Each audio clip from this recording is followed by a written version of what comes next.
Assalamualaikum warahmatullahi wabarakatuh. Perkenalkan, nama saya Isal Faris, kelas D3C, mahasiswa ITB Kemambon. Pada video kali ini saya akan menjelaskan mengenai proyek UTS Sistem Informasi di Sistem Operasi, yaitu tentang CPU dan komponen-komponennya. Oke, langsung saja kita kepada pembahasannya. Pengertian CPU. CPU atau Central Processing Unit ini adalah yaitu suatu perangkat keras komputer yang berfungsi untuk menerima dan melaksanakan perintah dan data dari perangkat lunak. Jadi CPU ini memiliki tugas utama untuk memproses data atau perintah yang masuk di komputer. Nah, jadi semua perintah yang masuk ke komputer akan masuk ke CPU. Guna yaitu untuk kemudian dihubungkan dengan perangkat lainnya. Nah, itulah mengapa CPU ini juga disebut pula sebagai otaknya komputer. Selain memproses sebuah perintah, CPU juga dapat mengatur jalannya sebuah program atau software yang ada di dalam komputer. Dan CPU pun juga bertugas untuk menerima perintah serta mengelola data.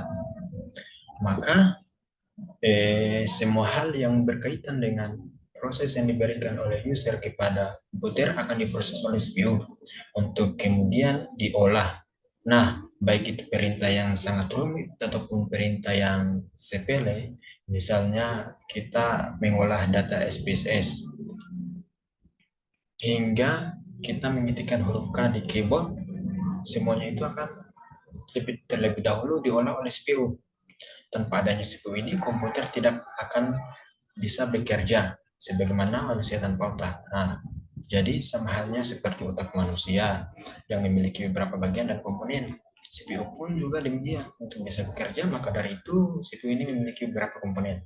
Di dalam CPU ini terdapat beberapa jenis komponen yang saling terhubung satu dengan yang lainnya untuk menerima perintah dan memproses komponen tersebut. Nah, kedua, komponen-komponen CPU. Komponen-komponen tersebut terdiri dari beberapa bagian. Yang pertama yaitu komponen pertama, yaitu adalah control unit, yaitu satu pusat pengendali komputer. Unit kontrol ini memiliki tugas sebagai pengambil berbagai data dan perintah yang diberikan kepada komputer untuk kemudian diproses dalam menyelesaikan sistem instruksi yang berhubungan dengan logika dan aritmatika. Nah, dapat kita lihat pada gambar di samping ini, di mana unit kontrol ini juga berfungsi mengirimkan pesan ke ALU atau Arithmetic Logic and Unit untuk diproses. Dalam mengawasi kinerja Arithmetic and Logical Unit ini, dapat mengatur input, output, dan membawa hasil output ke bagian pemrosesan memori utama. Nah, kedua ada ALU, Arithmetic and Logical Unit, di mana ALU ini memiliki peran untuk melakukan operasi pada aritmetika dan logika yang telah diinstruksikan oleh unit kontrol. Jadi tugas utama Arithmetic and Logical Unit ini adalah melakukan seluruh perhitungan matematika yang diberikan sesuai dengan instruksi program. Nah, jadi selain itu, Arithmetic and Logical Unit ini juga memiliki tugas dalam melakukan keputusan sebuah operasi program berdasarkan instruksi yang diberikan program. Jadi, operasi logika yang dilakukan oleh ALU ini meliputi perbandingan dua operan menggunakan ketentuan operator jika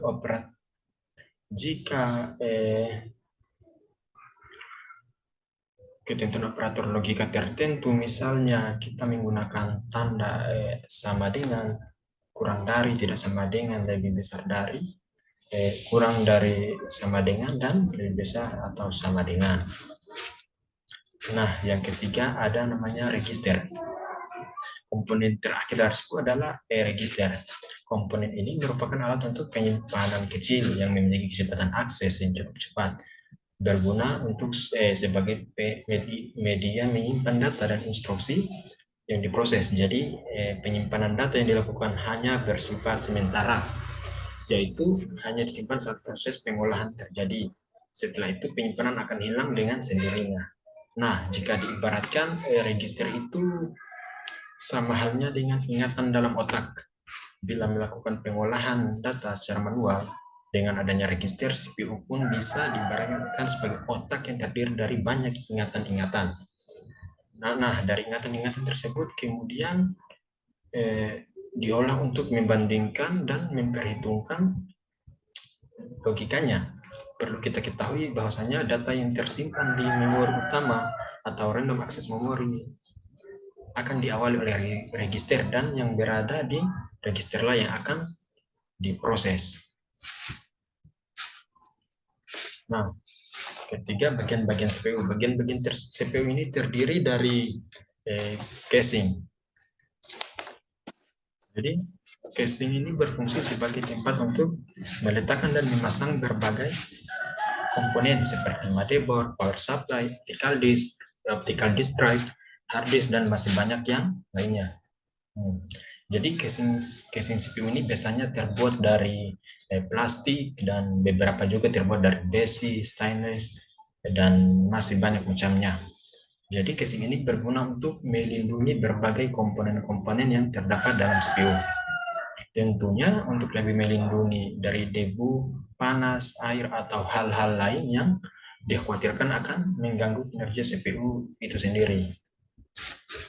Nah, kedua ada namanya motherboard. Motherboard ini merupakan sebuah papan sirkuit atau tempat berbagai komponen elektronik dan komputer lainnya yang dipasang dan bisa terhubung satu dengan yang lain. Adapun komponen-komponen yang menjadi bagian inti dalam motherboard ini adalah prosesor, sound card, video card, hard disk, dan lain sebagainya. Nah, motherboard ini berfungsi sebagai media penghubung untuk setiap komponen komputer agar dapat saling berkomunikasi dengan komponen komputer lainnya. Jadi selain itu, setiap motherboard itu memiliki acuan spesifikasi yang berbeda-beda. Misalnya spesifikasi prosesor seperti apa yang dapat tertanam dan didukung langsung oleh motherboard itu, dan seberapa besar kapasitas maksimal RAM yang didukung oleh motherboard itu sendiri. Nah, hal ini mengartikan bahwa tidak semua motherboard CPU itu sama, serta tidak dapat sembarangan juga memasang setiap komponen di motherboard CPU, sebab apabila tidak didukung, dan komponen tersebut tidak akan terbaca dalam perangkat komputer. Nah, ketiga ini ada prosesor. Prosesor ini dimana adalah salah satu komponen inti yang terdapat dalam CPU komputer. Sebab jika tidak ada prosesor, kemungkinan perangkat komputer tidak dapat bekerja sama sekali. Nah, oleh sebab itu banyak yang menyebutkan bahwa prosesor adalah otak dari komputer. Nah, semua proses maupun perintah akan dikerjakan pada prosesor, meskipun masih dengan bantuan komponen-komponen lainnya. Maka demikian, semakin tinggi kecepatan suatu prosesor, maka semakin cepat pula komputer dalam memproses berbagai macam data. Keempat, ada kipas prosesor atau heatsink. Nah, heatsink ini merupakan sebuah perangkat yang dipekerjakan untuk membantu kinerja satu prosesor. Nah, kipas prosesor atau heatsink ini berfungsi sebagai pendingin atau penjaga agar suhu prosesor itu tetap dingin dan tetap stabil. Nah, hal ini bertujuan agar perangkat prosesor komputer kita tidak cepat overheat atau maupun rusak. Kelima ada RAM, Random Access Memory, di mana RAM merupakan salah satu komponen yang terdapat pada bagian unit CPU. RAM juga memiliki kedudukan yang penting bagi perangkat komputer. Pasalnya komponen ini bekerja sebagai tempat menampung data sementara yang telah diproses prosesor sebelum dilanjutkan kepada komponen-komponen lainnya. Nah, jadi RAM ini juga dapat diganti dengan ukuran kapasitas yang lebih besar maupun kecil. Namun, hal ini juga harus menurut maksimal RAM yang terdapat di motherboard itu sendiri. Sebesar apapun kapasitas memori RAM kita, tapi jika hal itu tidak didukung oleh motherboard, maka bisa dipastikan hal tersebut tidak dapat terbaca oleh suatu perangkat komputer.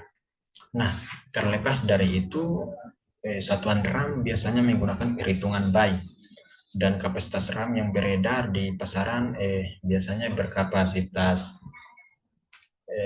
seperti 256 MB, 512 MB, 1 GB, 2 GB, 4 GB hingga 8 GB dan masih banyak lagi.